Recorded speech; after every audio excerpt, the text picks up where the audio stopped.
Welcome to Top Tropicals. I'm your host, Chris. Today we're going to be talking about gardenias. Gardenias are absolutely fantastic. They have wonderful foliage that's kind of a waxy texture to it, and usually ranges anywhere from a lime green all the way through to almost an evergreen. In certain parts of the United States and some of the warmer climates, they've been known to grow upwards of 6 foot and be beautiful specimen in people's yards.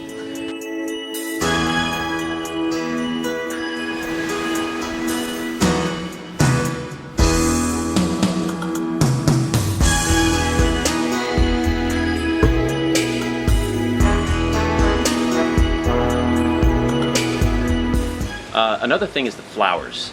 The flowers can range anywhere from about 1.5 to 2 inches all the way up to 6-inch flowers on certain varieties, like the Tahitian tiara. One of the things that I'd like to go over today is the soil. The soil of where gardenias are is very important for the health of the plant.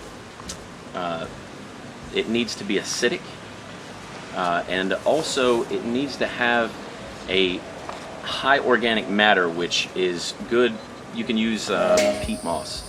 Another thing that you can throw in there is like coconut husk, things of that nature. Coconut fiber, like of the inside of the coconuts, works really well for them. Also, it needs to be really well drained. They're heavy feeders, so they like a lot of water, but at the same time you don't want the roots to sit in water, because then it's just going to cause them to rot. As far as how often, usually they like a daily watering. With the soil being well drained, you know, it's just like breathing for us. Yeah, we might go swimming, but we definitely want to come back up for air at some point. So, same thing with plants. They want to dry out a little bit because that's how they breathe. Watering during the non-winter months, it's going to, of course, they're heavier feeders when they're blooming and when they're actively growing. They go into, just like most other plants, anytime it gets a little cooler, they slow down their growth and they go into a little bit of a dormancy. But most everything that you're going to grow, especially with the gardenias, are going to want a little more water every day when they are actively growing and they're blooming.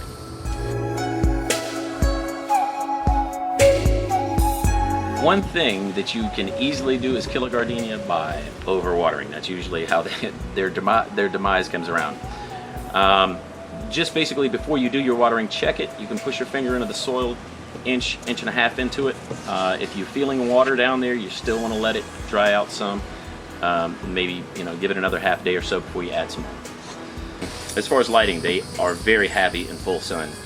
There are a couple different varieties that don't like it as much, like the Kula, and I think there's 1 or 2 other varieties, but for the most part, they are big sun lovers. They do like to be heavily fed. As far as container plants, if you're going to keep them in a pot, you're going to want it definitely during the summer months, especially maybe once every about 6 months. During the winter, about once every 2. And also considering that you're applying this to a container, think about it this way: they don't have their roots in such a big area to pull nutrients out of the ground. So with them using up all that the micronutrients and the minor elements that they have in the pots, you're going to definitely want to add some extra to those more often. As far as in the ground planting, you're going to want to fertilize more towards January, June, and September. The June and September is because they're still blooming. The January is to get them going after the winter or in the earlier months of spring.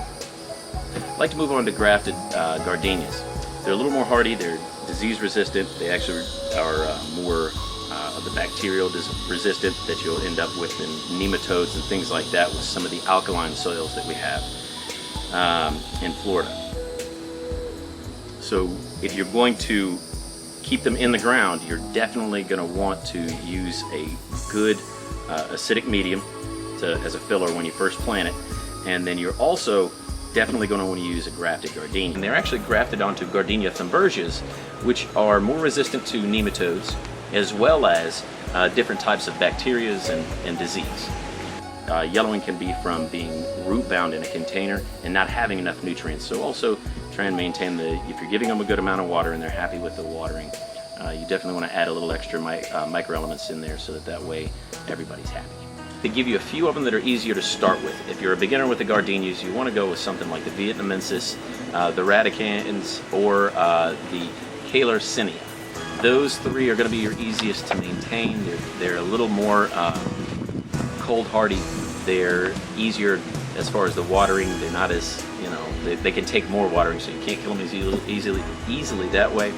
And basically just wanted to give everybody a good thumbs up and hope you're doing well with your gardenias. And with those few things, you may be able to maintain them a little better.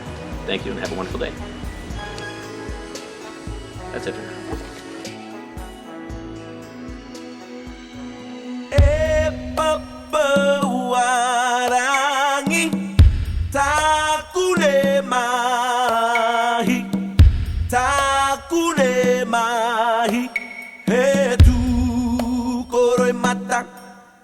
Yo, way.